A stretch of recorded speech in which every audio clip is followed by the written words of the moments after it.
Hello everyone, this is Keita, your best English teacher ever.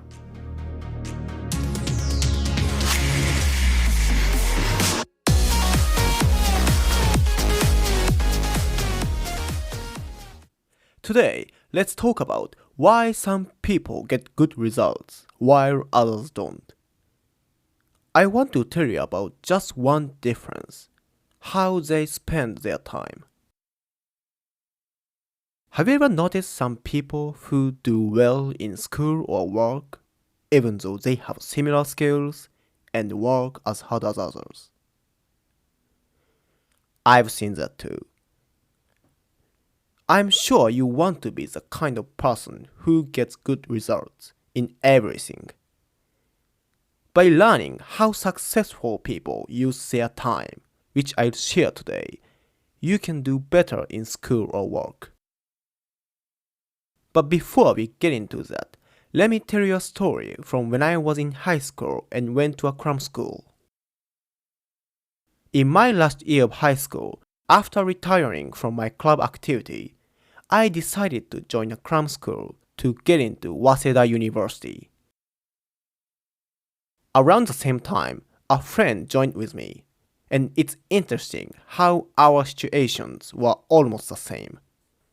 Same target schools, starting grades, favorite and not so favorite subjects, everything was the same.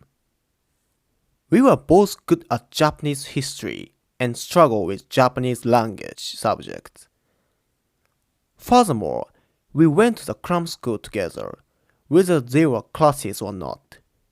So looking back, we spent the same 6 months studying.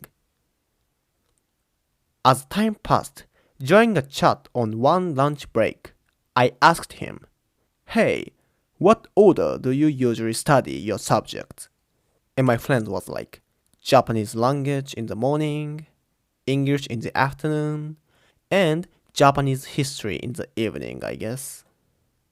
And I was like, really? Isn't it tough starting with a subject you struggle with in the morning? And my friend was like, it's tough, but if I finished it in the morning, I can do my favorite Japanese history after evening. How about you, Keita?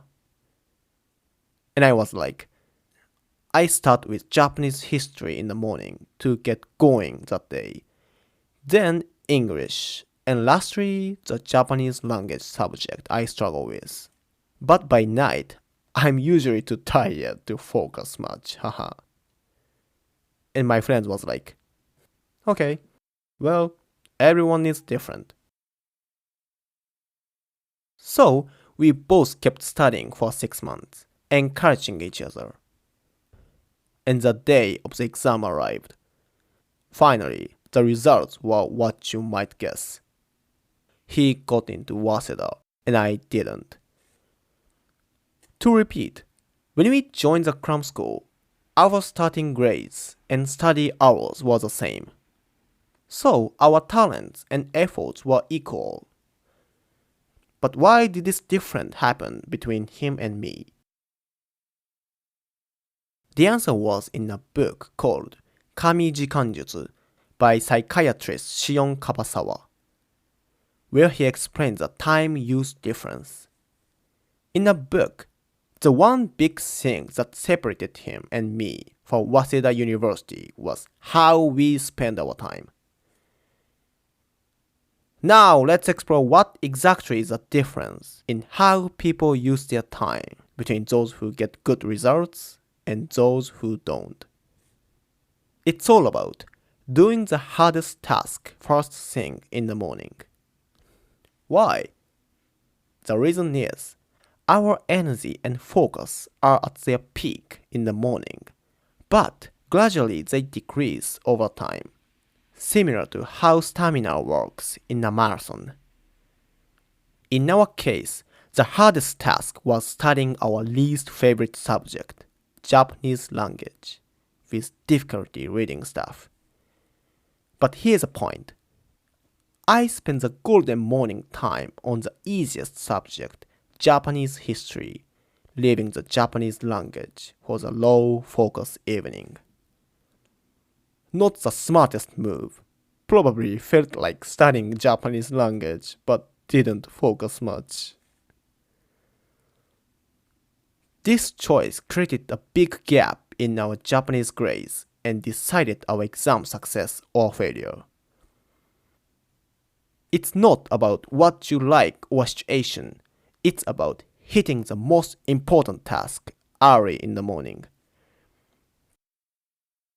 In short, successful people make it habit to handle the concentration demanding task first thing in the morning. Now I've adopted this habit myself. Take this podcast for example. Creating ideas and scripts for episodes needs focus. So I do it in the morning. On the other hand, editing and uploading not needing as much focus. So I do it in the afternoon to evening. Since this change, my works become more efficient in terms of posting frequency and listener engagement. Today, we talked about the key difference between people who succeed and those who struggle. The key point is doing tasks that need focus first in the morning.